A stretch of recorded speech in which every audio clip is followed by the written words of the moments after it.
Can we get a little love, little noise, please? Flying high again.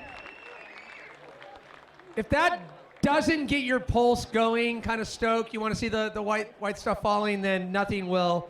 That was awesome. That was awesome. If we make a little more noise, I think we can get some of the collaborators and filmmakers. What do you say? Mike Hatchett, Elena Hight. I think we've got Todd Jones, Jeremy Jones, all things Jones. Round of applause. Keep the noise going. Get out the ones and twos. All right. Okay. Here we are again. I feel like you and I have been doing this for 20 years, and no way is that depressing. Todd Jones, everybody. So I made reference to it earlier. Fortunately for me, I was doing a little staycation at the ranch. Proud supporters of the Coast Film and Music Festival. I'm in the hot tub, and there's Mike Hatchett, Todd Jones, Derek Westerland of Free Ride Entertainment. You know, and just between the three of them, the history and the films that they've been making, and I'm just listening to you guys talk, and I was like, okay, this is the coolest thing ever. No, but maybe speak to, we started talking, and you started to get into a little backstory with Mike and your early days, because I know there's a story of mentorship and, you know, obviously a story of, you know, one looking up to one another and kind of like helping each other out, so to speak. Yeah, for sure. So this film's super special to me because I met Mike. I was a heli ski guide, becoming a filmmaker my very first year, and I was guiding TV5, Mike's fifth movie, with Standard Films in Alaska. I was a heli ski guide, and it was unbelievable. I had a camera, so then we guided Standard. They made one of the sickest movies ever in the history of the sport, all first descents. And then when Standard left, we went and shot for our movie. And Mike and I had developed a friendship, and he mentored me. He taught me different ways to load film. When it came time to edit, he was like, call these guys, tell them Mike Hatchett told you to call them. And I was getting in with the record labels, and it was just, I mean, thank you so much, Mike. I don't feel like I would be where I am without you. And so Mike, about a decade ago, stopped the annual film at Standard Films, and we probably gave it about a year or two of not talking about the next one, but we continued to work together on different things, and I think the last 4 or 5 years we've been going, we got to do another snowboard movie, we got to. And we did it this year. Super proud of what you did, and it's just full circle, and what a, almost 3 decades of hanging out together and living together, doing this. Absolutely. Amazing film, right? Can we agree? Thanks, Todd. So I want to just maybe talk about what was it like getting that call. I know it's like, hey, I'm gonna get rid of this, get rid of that, like sell a couple tripods and, kind of get rid of, but to dust off and go, okay, you know what? I still got this. You know it. It's this kind of a natural muscle that you've performed so many times before. What was it like, kind of like getting back into it after a little bit of a sabbatical or shred-batical? 10-year sabbatical. Yeah. It was so good. I mean, really what did it for me was I was very nervous when we, decided to make the film. It was March. We didn't even start this film till March. So that is a late start for snowboarding. And there was, I was nervous. And Jeremy actually on a phone call, Todd and I and Jeremy and Steve on a phone call, he's like, Mike, just jump off the cliff, you got this. And pretty much that was what I was on the fence, and when Jeremy said, jump off the cliff, I went for it. And really what just, that first day in the backcountry, and it was anyone that's been out there on a Bluebird powder day, and the clouds clear, and the snow's sparkling, and you're in the zone, and the athletes are making epic powder turns or catching big air, and it's just, there's something about being in the backcountry and getting to film it and getting to work with these athletes, and that being back out there was a very special moment for me. It was just, I'm back where I should be. I see the sparkle in your eye. I think. It gets me teary-eyed. Well, I'm not gonna say you're back because you never left in a way, but I'd be remiss if I didn't ask Jeremy and Elena here. Like, you've worked with a lot of filmmakers. Obviously, his reputation precedes itself. Maybe you could speak to what it's like working with him. You don't have to compare and contrast and lay anyone under the bus, but maybe speak to his approach. I mean, I've heard so many good things, like, oh yeah, I worked with Hatchett, and but we'd like to hear from you. Well, I would say Jeremy has a lot more experience with working with a wide range of people, but I was just so excited. I grew up on standard films, so to be able to work with Mike was like a dream come true, and I felt like I was in the snowboard movies that I was watching as a kid. It was like a really surreal experience.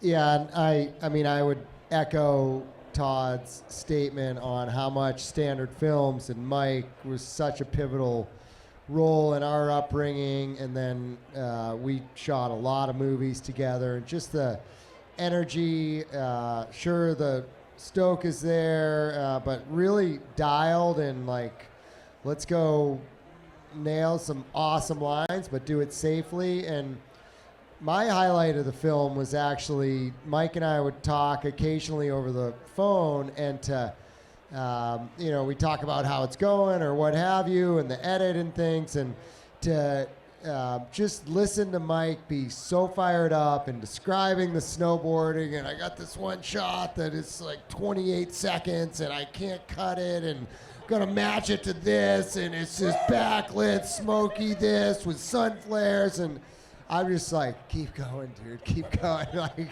I'm so happy to just feel that fire again. Jeremy's first big snowboard film was TB6, the year after I guided him, and it was at the Spreckles Theater, the world premiere. Jeremy had the closing segment, and it was also a huge part of launching Jeremy's career. So, Hatchett, you've been a big part of our world. Ladies and gentlemen, again, Mike Hatchett. The gratitude is beyond. I noticed, like, everything from Kevin Jones. There was some kind of throwbacks and some kind of odes to. I felt like musically, I felt like, oh, we're back. Like, maybe talk about that ability to kind of maybe touch on things where, hey, I know things have evolved, but this worked then. I think it's going to work now. Was there some of those things that you brought to this where you're like, hey, it wasn't broke, and we don't need to fix it. Let's do this. Yeah, definitely. I just feel it was like the kind of the old formula of the original standard films movies. Let's do that and kind of put it on steroids with all the new cameras, all the drones and FPVs, and the new red cameras everyone's working with, and the new editing techniques, and just everything, the color correction, the sound effects. Because back in the old, the early days, 20 years ago, not early days, but 20 years ago, you didn't have all those tools at your fingertips. But we also wanted to kind of have that, the old school flavor with all the, the newer stuff, stuff at our fingertips. And that was definitely, I always, I've always said that when it comes to a snowboard movie, let the athlete's talent do the talking. And that's what I've always tried to do. And also just have it be a mix of big mountain riding, powder, park, everything. Handrails, show the whole gamut, because snowboarding's got such a wide range of stuff, such a visual canvas to work with. And I just like to show the whole thing. I mean, I have to say my favorite part of the film which is an ode to kind of the old films, is all of the epic intros. And I think that really leads to the individuality of the riders and them showcasing their personalities, but also their snowboarding. And I just think it plays so well. I'm not sure if I can look at Bodie the same way, but yes, I agree. When Bodie was doing when he was freaking out, there's the one moment when he slides into this butter thing he's trying to do, and he's like, I can't even ride my snowboard. And I was filming him from far away, and they're mic'd up. We use these mics that we put on them. And when he did that, I was just like, that's gold. That's in the flick. So it's just funny to capture those moments with the audio and all that. Yeah. Can I ask, because you I mean, I know you realize now you were such an institution, and so many groms and so many kids were weaned on your films. Maybe you could share something that just really means a lot to you. Like if you're in the store, buying a tomato and some lettuce. I mean, maybe a story of like where you have a kid come up to you and they realize who you are.